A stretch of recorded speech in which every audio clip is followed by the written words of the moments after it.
Hey, what's up, YouTube? So, yeah, happy Monday. Um, this is T.A. Lunsford, Tim Lunsford, whatever you know my YouTube channel. So real quick, this evening, it's Monday evening, May 15th. Yeah, man, this year has gone by fast. Wow. So anyway, real quick. Got a few things figured out this past weekend. Of course, we knew about this mess here. Talked about that on Friday. Well, I don't think I really posted a whole lot on YouTube, but the rear diff kind of exploded on me. So this is kind of the remnants of that. But I went ahead and installed the rear spool along with the center spool right there. That is a Vertigo Racing or Vertigo Performance, one of the two. They're steel lockers, not their aluminum, but they're steel lockers. There, and then I've got one installed in the rear end back there. Took it out this past Friday. That would have been the 12th, and had a few problems with it. Took it out on a lunch break, and towards the end of the run, I lost the rear end. Just had no power to the rear at all. And then towards the end, I noticed that the front diff was also acting kind of squirrely as well. So that evening I took it apart, took the rear end apart, and came up with a bunch of junk. It's kind of hard to see, but you can kind of see all the fragments. It's kind of hard. There we go. All the fragments and stuff that are kind of left over from that. The gears were in pretty bad shape. Some of these pieces that you see here, let's see. I don't know if this is one. That's actually a dowel pin.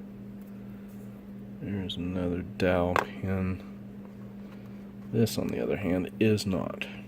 This is part of one of those X members that are inside a Losi diff. It sheared. It did not shear those off in the rear end, but it did. Hold on a second. It did shear both of them off in the front diff. So, luckily, I changed out the spool. Did all that nice jazz. Took it apart several different times, and had all kinds of weird experiences with it this past weekend. One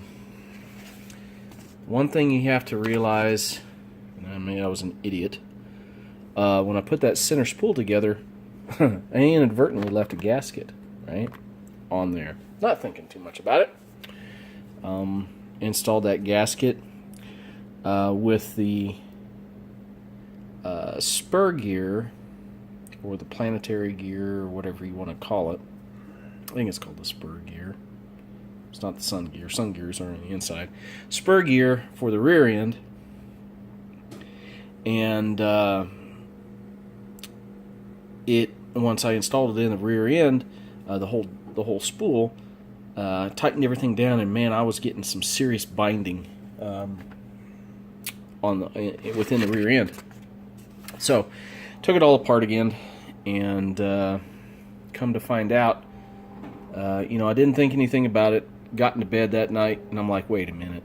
I know what the problem is. That gasket was pushing that spur gear out enough to where it was decreasing the tolerance between the pinion gear, the rear diff pinion gear, and the spur gear on the diff, or on the solid spool.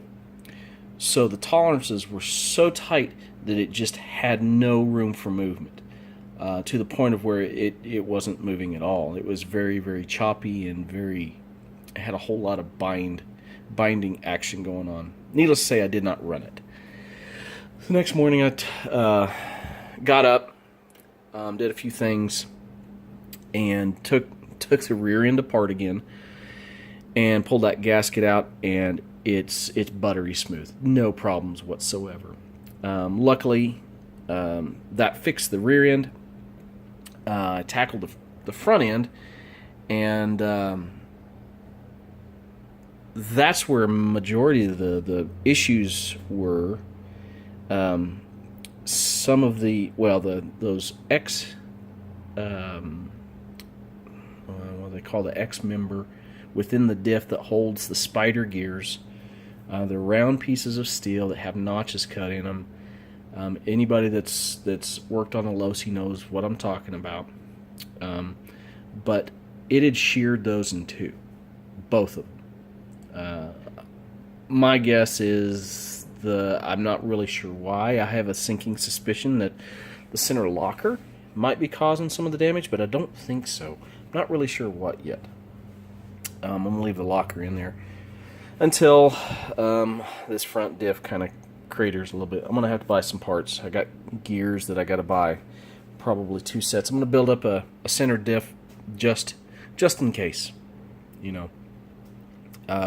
Might buy another 58 tooth spur gear for the center diff, just so I can interchange them a little bit. But regardless of that, this thing, I love it with the rear locker. It's fun. So it takes a little bit of getting used to drive, but I think I'm going to like it. We'll see how time will tell.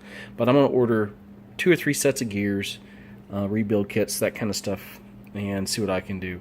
One of the incidents that I believe it was the one that chewed up the rear gears here, rear diff gears, pretty much chewed up the inside of the diff casing too.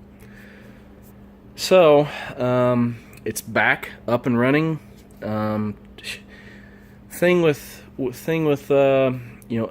upgrades you do to a vehicle, it doesn't matter if it's that one, which I'm going to sell here pretty quick, or this one, which I have no intention of selling anytime soon. This thing is just a monster. I love it. Anytime you start adding aftermarket parts, the weakest link rears its ugly head real fast. And finding those weakest links, sometimes it's real quick, sometimes it's a real easy fix, sometimes it's really an expensive fix. But regardless of that, anytime you add additional horsepower, like a 9.5 horse or 9.4 horse OBR, lockers, that kind of thing, you're going to find what parts are going to break. Right now, it's kind of choosing on which parts are going to be the expendable commodities for this thing. Whether it's dowel pins on the dog bones, which those are inexpensive. So I'm just trying to find out which dog bones I want to go with. The Fat Dad Racing dog bones are awesome. They have hella warranties on them, but they're expensive as hell. So at this stage, do I want to go down that route? I don't know. But those are decisions I'm just going to have to make. But regardless of that, right now, all this thing needs is gas, a little bit of a battery top off, and this thing's ready to fly. Here in a bit, I'll post another video kind of addressing the shocks. So anyway, this is part 1 of part 2. See you in a few.